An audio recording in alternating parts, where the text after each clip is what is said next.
Ohayo minasan dimanapun kalian berada, baik itu di dunia nyata maupun di dunia paralel. Kembali lagi dengan Mimin Mr. K di channel Oni Project. Di video kali ini Mimin akan membahas tentang rangkuman poin penting manga Tokyo Revengers dari chapter 65 sampai dengan chapter 112 sekaligus. Dalam video ini terdapat berbagai poin-poin penting dari cerita manga Tokyo Revengers. Ingat ya, ini hanya poin pentingnya saja, bukan alur cerita lengkap. Itu berarti Mimin di sini hanya ingin memberikan spoiler-spoiler yang akan terjadi di beberapa chapter. Apabila kalian memang ingin mengetahui ceritanya secara lengkap, kalian memang harus membaca manganya di website terjemahan para fans. Dan kalian juga harus menonton animenya langsung. Tentunya kalian harus menonton Tokyo Revengers di channel anime resmi, yaitu channel YouTube Muse Indonesia. Link channel YouTube Muse Indonesia telah Mimin cantumkan di deskripsi video ini. Video ini sungguh sangat cocok untuk kalian yang ingin mengetahui gambaran dari cerita manga Tokyo Revengers dari chapter 65 sampai dengan chapter 112. Video ini merupakan video lanjutan dari pembahasan rangkuman chapter 1 sampai dengan chapter 64 sebelumnya. Silahkan bagi yang belum menonton rangkuman sebelumnya, silahkan klik link video di pojok kanan atas video ini. Oke, langsung saja kita mulai pembahasannya. Sebelum Mimin menjelaskan rangkumannya, Mimin akan memberikan penjelasan tambahan di rangkuman sebelumnya. Tujuan Mikey menguasai kota Tokyo adalah untuk membuat era baru untuk para preman, supaya para preman di kota Tokyo lebih dihargai oleh orang-orang di Tokyo.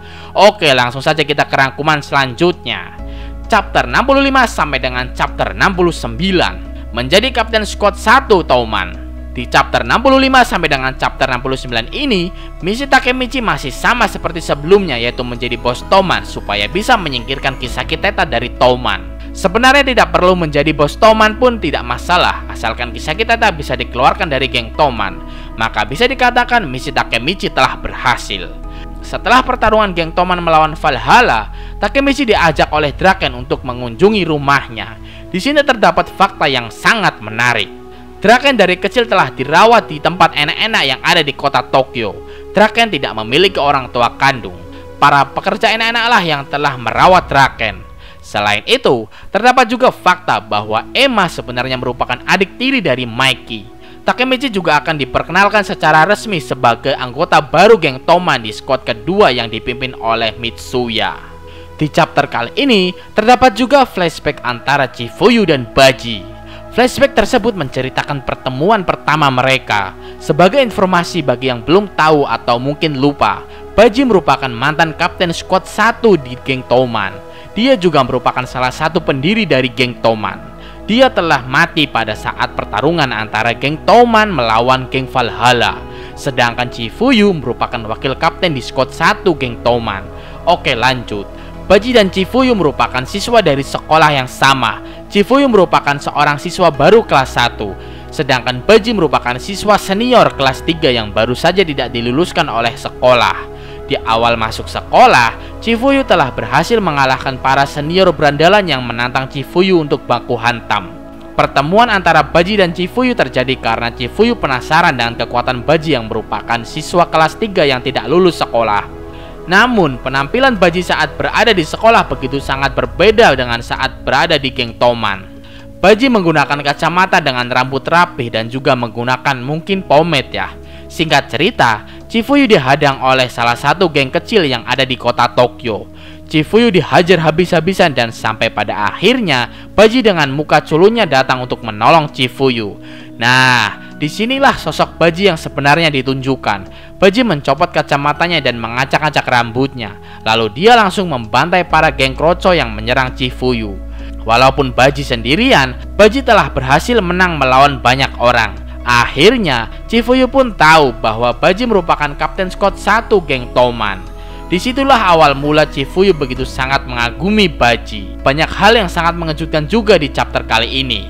Dalam rapat geng Touman, ketua sementara geng Valhalla dan juga 300 anggota geng Valhalla secara resmi diperkenalkan oleh Mikey sebagai anggota baru geng Touman. Touman saat ini menjadi lebih besar dengan 450 anggota.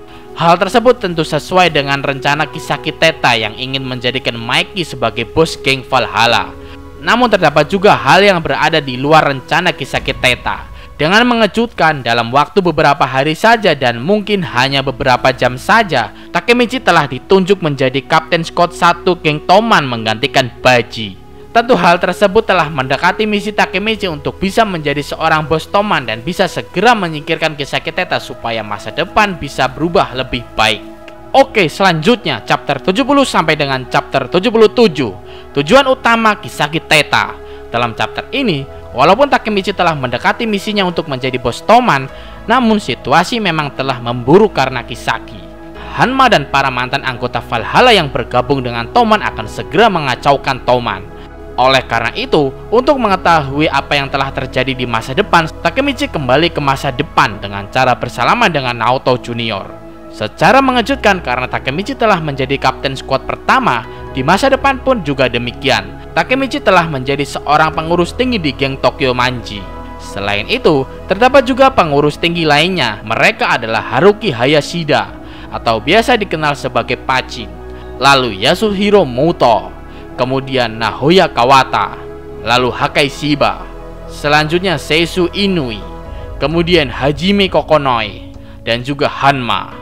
Begitu sangat mengejutkan, di chapter kali ini, di masa depan, Kisaki Teta telah menjadi bos sementara geng Tokyo Manji. Di sini juga Kisaki Teta mengakui sebagian rencana jahatnya di 12 tahun yang lalu kepada Takemichi dan Chifuyu, bahwa dirinya merupakan orang yang telah merencanakan perang antara Toman melawan Valhalla, atau bisa disebut juga dengan Halloween berdarah. Kisaki Teta telah memanfaatkan Hanma untuk meyakinkan Kazutora membuat geng baru yang bernama Valhalla. Kisaki Teta juga merencanakannya untuk melawan Toman. Lalu untuk tujuan sebenarnya dari rencana tersebut adalah Kisaki ingin mendapatkan kekuasaan di Toman. Atas kematian Baji, Kisaki Teta juga meminta maaf kepada Takemichi dan Chifuyu. Singkat cerita, ternyata permohonan maaf Kisaki Teta hanya bualan belaka. Takemichi dan Chifuyu telah diberikan obat tidur dan lalu diikat di atas kursi. Setelah bangun, mereka berdua langsung disiksa habis-habisan oleh Kisaki Teta. Bahkan Chifuyu di headshot dan mati seketika di depan Takemichi. Sebenarnya Kisaki Teta hampir bisa membunuh Takemichi di masa depan. Dan apabila itu terjadi, tentu kemenangan telak bagi Kisaki Teta. Namun beruntung Takemichi telah diselamatkan oleh Kazutora di masa depan. Kazutora juga memberikan fakta terbaru tentang Toman di masa depan. Toman saat itu telah berubah menjadi Toman yang sangat jahat dan suka membunuh para wanita. Bukan seperti itu Toman yang diinginkan Mikey. Toman saat itu hanyalah Toman yang telah dimanipulasi oleh Kisaki Jancho. Di masa lalu, Kisaki dengan bantuan keuangan geng Black Dragon telah merubah Mikey dan Toman menjadi geng jahat di Tokyo. Selain itu, Kisaki lah yang telah memerintahkan Akun untuk membunuh Hinata dengan cara menabrakkan mobilnya ke arah mobil Hinata. Di sini tentunya telah terbukti bahwa Kisaki sebenarnya tidak tertarik dengan Mikey, geng Toman, Mobius, ataupun Valhalla. Semua itu hanyalah alat untuk mencapai tujuan Kisaki Teta yang sebenarnya. Kisaki sebenarnya hanya terobsesi dengan Takemichi dan Hinata. Oleh karena itu, untuk memperbaiki masa depan lagi, Takemichi pun kembali ke 12 tahun yang lalu dengan cara bersalaman dengan Naoto lagi. Oke, selanjutnya kita ke chapter 77 sampai dengan chapter 112, mencegah Black Dragon. Dalam chapter ini, kita akan diperlihatkan lagi perjuangan Takemichi di 12 tahun lalu untuk menyingkirkan Kisaki Teta dari geng Toman. Dia juga akan mencoba mencegah geng Black Dragon yang akan merusak Toman di masa depan. Oke, di masa lalu, di tempat bowling, Takemichi bertemu dengan wakil kapten squad kedua Toman yang bernama Hakai. Hakai merupakan salah satu mantan bos ke-11 Black Dragon yang telah menjadi salah satu petinggi Toman di masa depan. Di masa depan, Hakai telah membunuh bos ke-10 Black Dragon dan dia menjadi bos ke-11 Black Dragon. Namun di masa lalu, ternyata Hakai memiliki dua kakak. Dia bernama Shiba Taiju dan juga Shiba Yuzuha. Shiba Taiju merupakan bos ke-10 Black Dragon yang katanya di masa depan telah dibunuh oleh Hakai. Di masa lalu, Takemichi juga bertemu dengan Hajime Kokonoi dan juga Seisu Inui yang saat ini menjabat sebagai kapten dalam skuad geng Black Dragon. Mereka juga merupakan mantan Black Dragon yang telah menjadi petinggi Toman di masa depan. Saat pertama kali Takemichi bertemu dengan bos Black Dragon Taiju, Takemichi dihajar habis-habisan sampai hampir mati.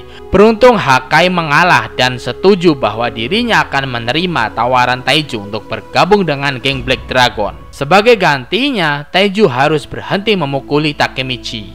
Namun tentu apabila di masa lalu Hakai bergabung dengan Black Dragon, maka dia akan membunuh Taiju dan akan menjadi bos ke-11 Black Dragon.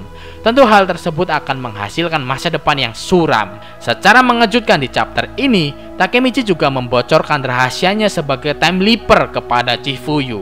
Alasan Takemichi membocorkan hal tersebut karena dia telah percaya kepada sosok Chifuyu yang telah mati berkorban untuk Takemichi di masa depan. Sebagai informasi, Chifuyu merupakan orang yang telah mengangkat Takemichi menjadi kapten squad pertama geng Toman setelah kematian kapten sebelumnya yang bernama Baji. Saat ini, Chifuyu juga menjadi wakil kapten squad pertama geng Toman. Oke, lanjut lagi. Setelah kejadian pembantaian yang dilakukan oleh bos Black Dragon kepada Takemichi, Toman pun mengadakan rapat para kapten.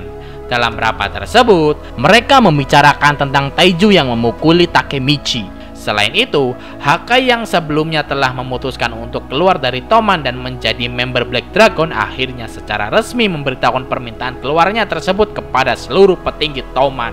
Untuk menghentikan Hakai, Takashi Mitsuya yang merupakan kapten squad kedua akan membantu Hakai untuk membujuk Taiju supaya tidak memaksa Hakai masuk ke dalam Black Dragon. Selain itu, Hakai telah menceritakan masa lalunya antara Taiju, Yuzuha, dan dirinya.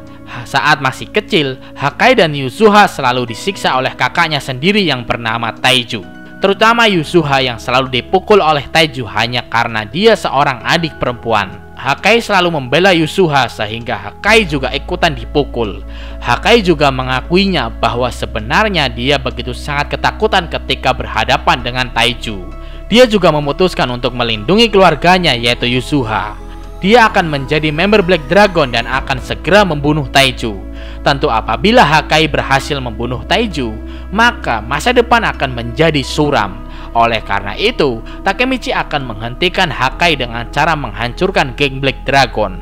Tentu dengan hancurnya Black Dragon, maka Hakai tidak akan bisa membunuh Taiju dan dia juga tidak akan bisa menjadi bos Black Dragon yang ke-11. Di sini nantinya Takemichi akan meminta izin kepada Draken untuk menghancurkan para Black Dragon. Namun Draken menolaknya karena sebelumnya Mitsuya dan Taiju telah melakukan perjanjian damai antara Black Dragon dengan Toman.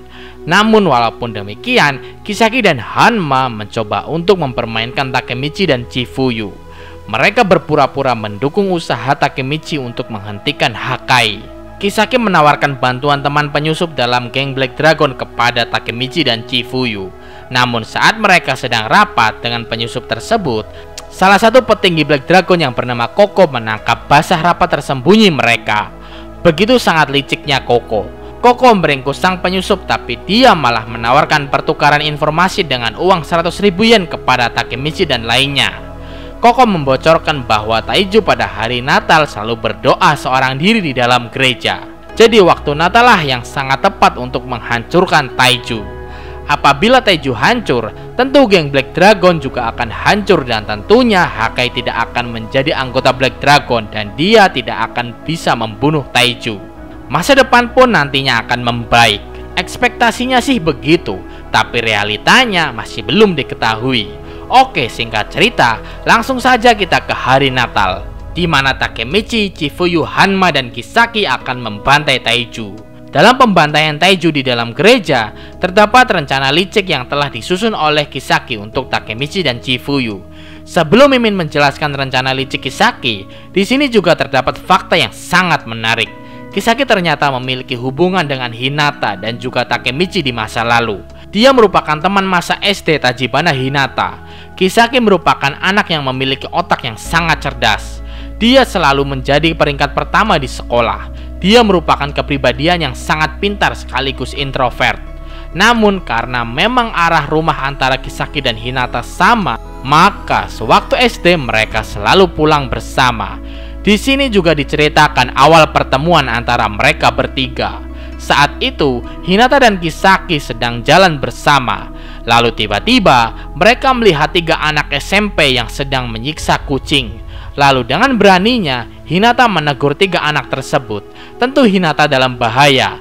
Dan tiba-tiba muncul anak SD yang sok-sokan menjadi pahlawan kesiangan. Padahal dia tidak jago dalam baku hantam. Dia berakhir dengan muka babak belur. Sosok anak tersebut adalah Takemichi.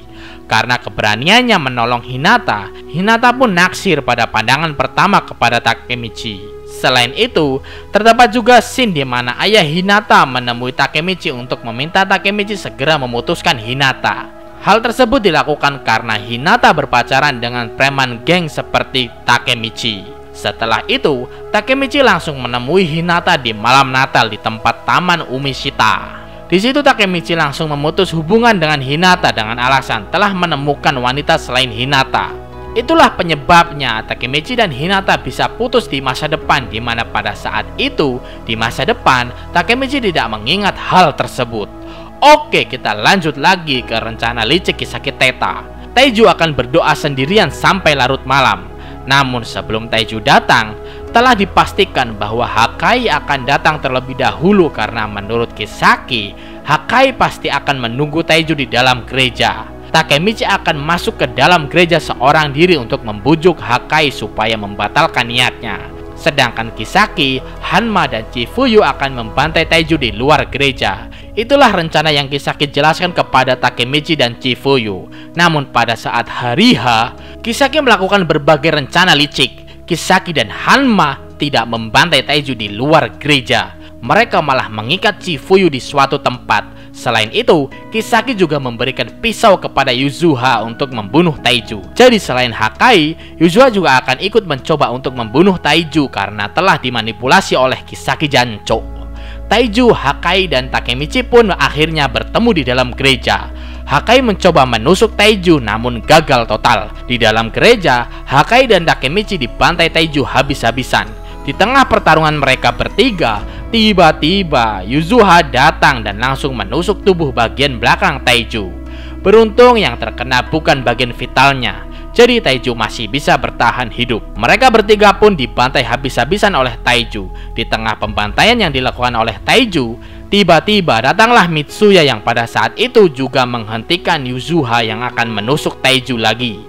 Mitsuya pun baku hantam dengan Taiju. Di tengah pertarungan mereka, tiba-tiba kepala Mitsuya dipukul dengan tongkat dari belakang oleh salah satu petinggi Black Dragon yang bernama Inui. Ternyata Inui dan juga Koko juga ikut membantu Taiju di dalam gereja. Koko ternyata juga telah berbohong tentang Taiju sendirian di dalam gereja. Mereka pun akhirnya baku hantam habis-habisan. Tentu karena Taiju begitu sangat overpower, terlebih lagi Taiju juga dibantu oleh Koko dan Inui, jadi pihak Touman kalah telak. Di sini juga terdapat scene yang begitu sangat menarik. Takemichi tanpa henti dibantai habis-habisan oleh Taiju sampai hampir mati. Namun walaupun demikian, ketahanan fisik milik Takemichi benar-benar luar biasa. Walaupun muka dan tubuhnya babak belur, Takemichi masih bisa bangkit. Bahkan nih, Takemichi juga beberapa kali berhasil melakukan pukulan ke muka Taiju, sampai Taiju sedikit kewalahan. Di tengah pertarungan, Hakai juga mengakui semua kebohongannya. Dia berbohong bahwa dia dulu waktu kecil selalu melindungi Yuzuha dari Taiju. Namun yang sebenarnya terjadi adalah sebaliknya. Hakai lah yang telah dilindungi oleh Yuzuha. Hakai tidak pernah berani melawan Taiju saat masih kecil. Setelah mengakui semua kebohongannya, Hakai pun untuk pertama kalinya berani melawan Taiju dan dia telah berhasil menghantam muka Taiju. Namun walaupun demikian, semua yang ada di dalam gereja masih belum bisa menandingi kekuatan Taiju yang sangat overpower. Oh iya, Mimin juga ada kelupaan tadi. Mitsuya datang ke gereja bersama Chifuyu. Chifuyu telah ditolong oleh Mitsuya. Di sini juga terdapat fakta bahwa Taiju mulai menjadi orang yang kasar kepada para adiknya setelah kematian ibunya. Selain itu, ayah mereka juga tidak pernah mengurus mereka. Di akhir klimaks pertarungan mereka, tiba-tiba saja Maiki dan Draken datang. Maiki masuk ke dalam gereja untuk melawan Taiju, sedangkan Draken melawan seluruh anggota Black Dragon seorang diri di luar gereja. Apabila kita menggunakan logika, tentu Taiju akan menang telak melawan Maiki, karena pada dasarnya tubuh Taiju lebih besar dan kekar dibandingkan Maiki.